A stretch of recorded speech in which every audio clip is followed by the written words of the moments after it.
E aí pessoal, tudo bem com vocês? Sejam bem-vindos ao canal Física Simples e Objetiva. Aqui quem fala é o professor Everton. Antes de começarmos, se inscreva no canal e deixe aquele like. Vamos começar, solta a nossa vinheta.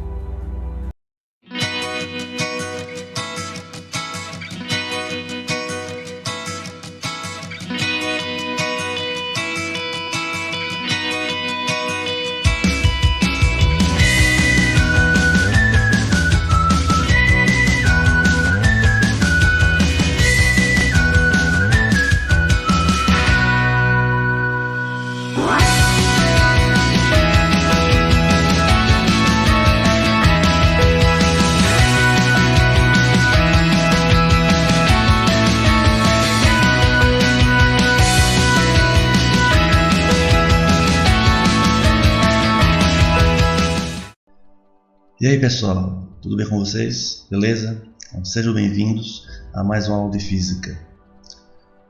Hoje é a nossa aula 2, vamos dar continuidade ao assunto carga elétrica, ok? Então vamos lá. Na aula de hoje vamos abordar os seguintes temas: condutores isolantes, princípios da eletrostática, processos de eletrização. Então esses serão os temas abordados na aula de hoje. Começando com o primeiro, condutores e isolantes. Condutores, pelo próprio nome, o que é um condutor? O que é um condutor? Condutores, pelo próprio nome, condutores é o que conduz algo, certo? Então os condutores são materiais que oferecem uma baixa resistência. Por oferecer uma baixa resistência elétrica, ele possibilita com facilidade a passagem da corrente elétrica. Devido a quê? Devido à presença de elétrons livres. Na estrutura atômica de um átomo, os elétrons das últimas camadas possuem uma ligação muito fraca com o núcleo. Então esses elétrons ele conseguem sair desse átomo e ir para outro átomo, e assim por diante. Esses elétrons que saem de um átomo é o chamado de quê? De elétrons livres. E são esses elétrons livres que vai levar a corrente elétrica através de um condutor. Ok? Exemplos de corrente elétrica, temos aí fios de cobre, alumínio, corpo humano, solo, o ar úmido, certo? Os metais em si são o quê? São bons condutores de eletricidade. Agora vamos para os isolantes elétricos. Isolantes são materiais que oferecem uma alta resistência elétrica. Por causa dessa alta resistência, elas dificultam bastante, né, a movimentação da carga elétrica no seu interior. Ou seja, ela é o inverso do condutor elétrico. Na estrutura atômica, o elétron da última camada ele vai possuir agora uma ligação muito forte com o núcleo. Como essa ligação é muito forte, ele não consegue sair deste átomo. Ou seja, não consegue movimentar-se no condutor elétrico. Ok? Esses isolantes eles são muito usados para impedir o quê? A passagem de corrente ou para evitar a fuga da corrente elétrica em um cabo condutor.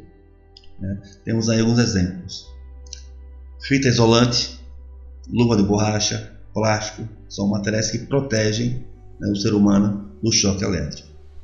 E também temos materiais que são isolantes e condutores ao mesmo tempo. Um exemplo são os cabos, né, cabos condutores, certo? Eles têm duas partes: tem a parte condutora, que é o fio de cobre no seu interior, e a parte isolante, que serve para proteger, que é a parte emborrachada ou a parte plastificada. Então ela isola, ela protege o ser humano do choque elétrico.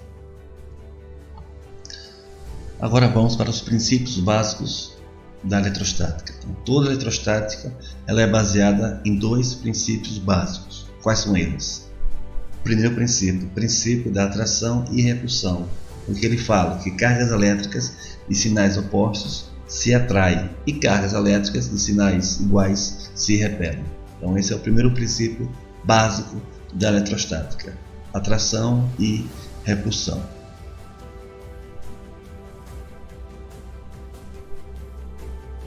E agora vamos para o segundo princípio, o princípio da conservação das cargas elétricas.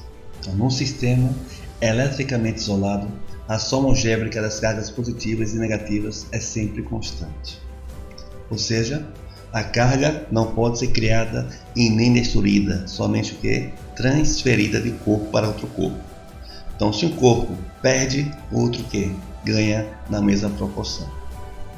Ok? Então, o que nós podemos concluir? Que o somatório das cargas antes da eletrização tem que ser igual ao somatório das cargas após a eletrização. Quem é Q1? É a carga elétrica 1 antes da eletrização. Q2, carga elétrica 2 antes da eletrização. Q1', carga elétrica 1 após a eletrização. E Q2', carga elétrica 2 após a eletrização. Ok? Vamos fazer aqui um exemplo. Temos duas cargas, Q1 e Q2. Q1 é igual a 5 coulombs, Q2 é igual a 3 coulombs. Isso antes da eletrização. Após a eletrização, Q1 passa a ter agora 2 coulombs. Então, qual é a carga de Q2 após a eletrização?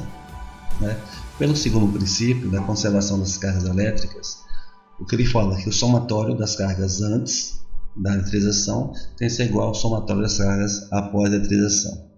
Então, qual é o somatório antes? Então, Q1 é 5, Q2 é 3. Então, 5 mais 3, 8. Então, o somatório antes é 8. Então, já sei que o somatório após tem que ser igual a 8. Então, se Q1 após a eletrização é 2, então quanto falta para dar 8? Claro, falta 6. Então, Q2 é igual a 6 coulombs. Então, lembre-se, o somatório antes tem que ser igual ao somatório após a eletrização. Também vocês poderiam fazer de outra forma. Qual? Vamos aqui analisar. Q1 é 5 antes. Depois passa para quanto? Passa para 2. Então o que aconteceu aí? Q1 ganhou o que? Ganhou 3 elétrons. Se ele ganhou 3 elétrons, a sua carga positiva passa de 5 para quanto? Para 2. Então Q1 ganhou 3 elétrons. Consequentemente, Q2 é o que? Vai perder 3 elétrons. Se ele tinha 3 coulombs, perde 3 elétrons, vai ficar com a carga o que? Positiva maior, ou seja, de quanto? De 6 coulombs. Então vamos para o nosso último tópico, que são os processos de eletrização. Já sabemos a eletrização corpo. Basta o que? Tirar elétrons, ele se torna positivo, ou colocar elétrons, ele se torna negativo. Então, tirando ou colocando elétrons, eu estou eletrizando um corpo. Mas como é que eu faço? Como eletrizo? Como eletrizar? Simples, usando o que? Os processos de eletrização. Quais são eles? Atrito, contato e a indução eletrostática. Então eu só posso eletrizar um corpo usando esses processos: atrito, contato e a indução eletrostática.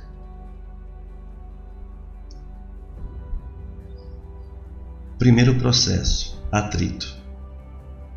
Atrito vem de quê? Vem de atritar, de esfregar, de fricção. Então, quando você pega dois corpos e esfrega um no outro, você está realizando o atrito. Então, vamos lá.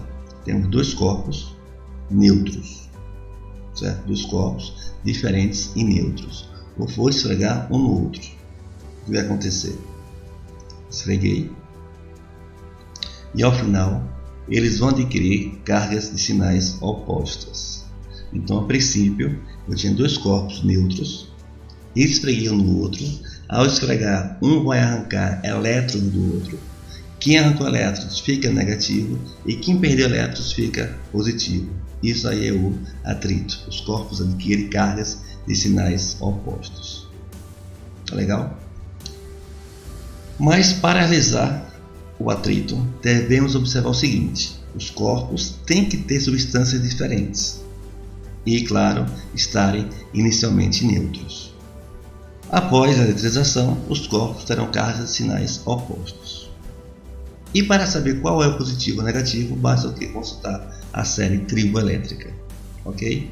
Então você esfregou dois corpos, mas quem perdeu, quem ganhou? É só consultar a série triboelétrica, que é essa daqui. Então é uma tabela onde ela mostra as substâncias, né? E quem perde e quem ganha. Então você tem uma setinha para cima, é o positivo, setinha para baixo é o negativo. Então é só olhar a ordem da substância. Quem está acima é a que perde elétrons e quem está abaixo é a que ganha elétrons. Um exemplo: se eu atritar vidro com seda, o que acontece? O vidro vai ficar positivo e a seda vai ficar o quê? Negativo. Então o vidro perde elétrons e a seda ganha elétrons. Então é só olhar a ordem da tabela. Quem estiver acima sempre será o positivo. Quem está abaixo sempre será o negativo. Próximo processo, contato. O que é o contato? Contato é um toque. Então vamos ter dois corpos, um carregado, um neutro. Eles vão se tocar e ao final vou ter o quê? Vou ter dois corpos carregados com sinais iguais. Observe.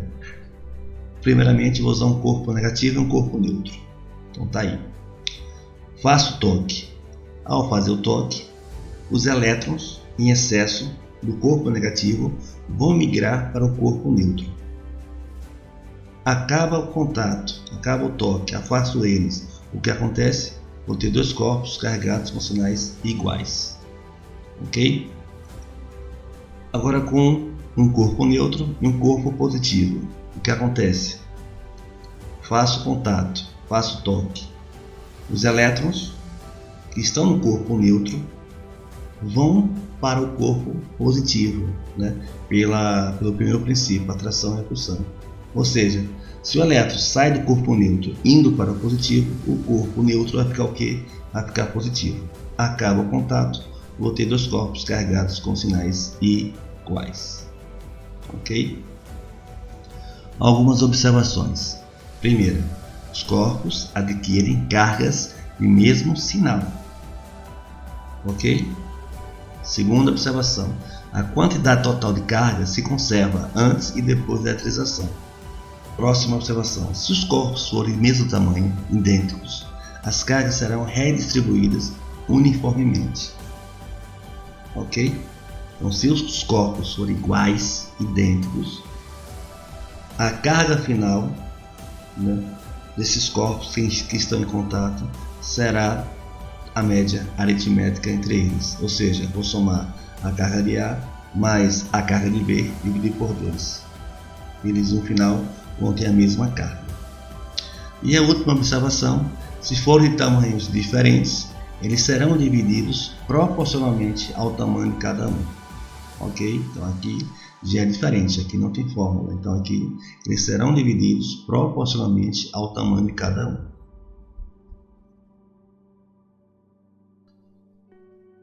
Último processo é a indução eletrostática. A indução parece um pouco com contato, só que não tem um toque, apenas uma aproximação. No início, vamos ter um corpo carregado e um corpo neutro. E ao final, teremos dois corpos carregados com sinais opostos. Vamos ver. Temos aí um corpo carregado negativamente, chamamos de quê? Indutor. E um corpo neutro, é o induzível. Vou aproximar o corpo neutro do indutor. Olha o que acontece. Ao aproximar, as cargas de sinais iguais vão se afastar o mais longe possível pela repulsão. E as cargas de sinais opostas vão se aproximar, né, pela atração. Ok? Agora faço a ligação com a Terra, o chamado fio terra. Ao fazer essa ligação, os elétrons que estão afastados vão querer sair e vão descer para onde? Vão descer para a Terra. Desceram. Corto o fio terra, acaba o fio terra e agora vou ter o quê? Dois corpos carregados com sinais opostos. Se o indutor é negativo, o induzido é positivo. Se o indutor é positivo, o induzido fica negativo. Ok? Algumas observações. Primeira,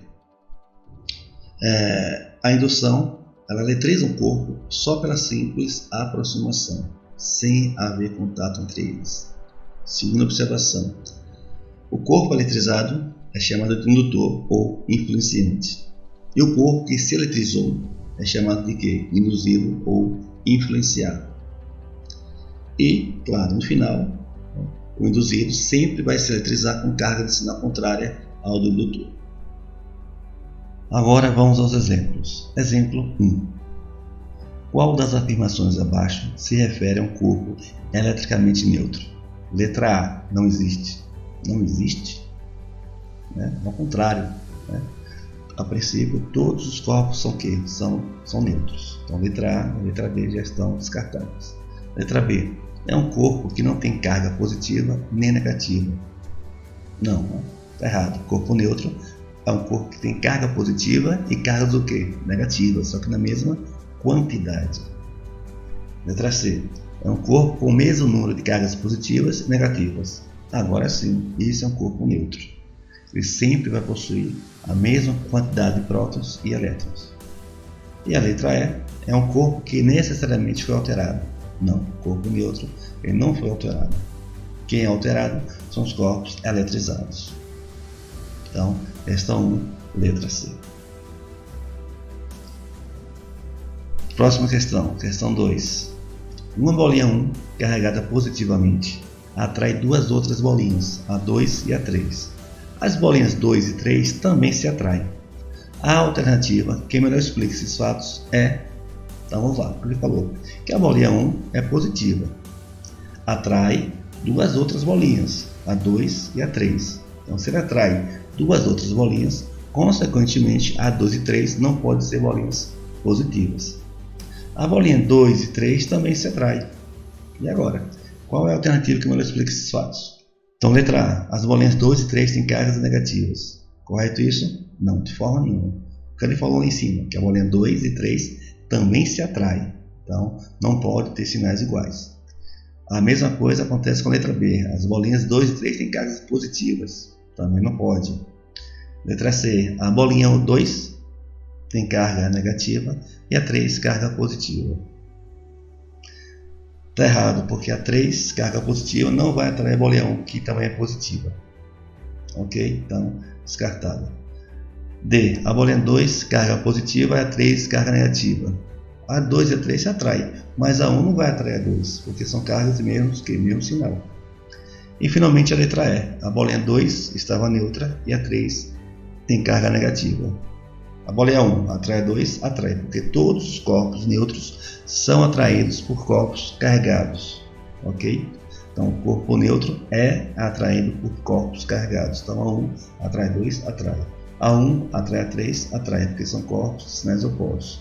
E a 2 e 3 atraem, também se atraem, porque corpos carregados atraem corpos neutros. Então, questão 2, resposta, letra E. Próxima questão, questão 3. Duas esferas metálicas idênticas de cargas -4 coulombs e 9 coulombs foram colocadas em contato. Determinem a carga de cada uma após o contato. Então temos duas esferas, uma com carga -4, outra com carga 9. Colocada em contato, e são esferas idênticas. Então qual é a carga após o contato? Nós já sabemos, quando são esferas idênticas, é só fazer o que? A média aritmética entre essas duas cargas. E no final, elas vão ter o mesmo valor, a mesma carga. Então, observe. A carga de A e a carga de P no final serão iguais. Então, o que eu faço? Tiro a média aritmética das cargas antes da realização. Então, QA mais QB sobre 2. Quem é QA? -4. Quem é QB? 9. Dividido por quanto? Por 2. -4 mais 9 dá 5. 5 sobre quanto? 2. Então, no final, QA e QB vai ter a carga de quantos coulombs? 2,5 coulombs. Ok? Então, toda vez que forem esferas idênticas e forem colocadas em contato, basta o que? Tirarmos a média aritmética, que vamos encontrar o novo valor das cargas desses corpos, que serão também iguais.